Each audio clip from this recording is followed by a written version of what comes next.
Well, the Spokane Police Department held a conference yesterday morning, and we talked about it, outlining the progress in implementing those 26 recommendations from the city's Use of Force Commission. I had pleasure to have Police Chief Frank Straub in this morning. So this was a really big deal. 26 recommendations, right. And you've complied with almost all of them. We're complying with all of them. One of the points that I made yesterday to the commission is this is an ongoing process. We don't get to say we're finished with our work and stop. This is something we have to do really into the future. And was there anything that the commission asked of the police department that you felt was unfair? Not at all. I think the commission was very thoughtful. I think the recommendations were really great. I'm very proud of the police department. You know, we've gone down to a very small number of officers, and despite that, we're reducing crime, and we are making significant, significant progress on the 26 recommendations. Now, of the 26 recommendations, is there a priority? Yeah, we know. I think one of the biggest things is our crisis intervention training. By probably March of next year, the end of March, we will be one of the few police departments in the country where every single officer has received the 40 hours of crisis intervention training. So I think that's a major statement about who we are and where we're going.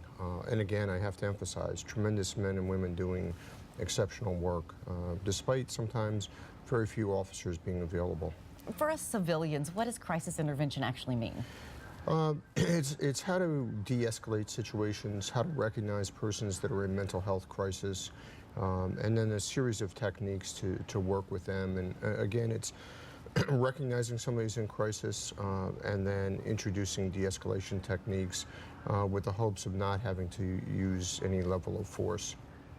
So from what you have done and the progress, as you said, it's ongoing, is there anything that the city can help you with? Is this something that only do you feel like is just within the police department? This is a solidarity thing? Well, it's not. I think the community has to help, right? And I think we're starting to see that. The community is opening their arms and welcoming back, in a sense, the police department, and I think the police department's doing the same thing and re-engaging with the community. The other thing that's coming very soon in the next couple of weeks is the Department of Justice is coming in with their collaborative process to help continue the re-engineering process and closely look at our use of force methods and practices. All right. So from here on out, you're doing, I think, an exceptional job about getting out into the community and letting people know what's going on, being very open.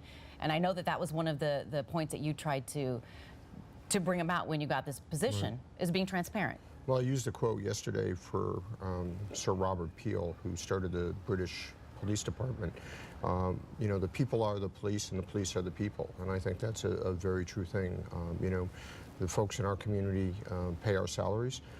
They ultimately give us the authority to do our job, so we have every obligation to be completely transparent, open our doors and windows, as I say, let the community in, and at the same time find out just how great our police department is. We have tremendous men and women that are really doing tremendous work. Definitely. All right, Chief, thank you so much for coming in this morning. Good seeing you.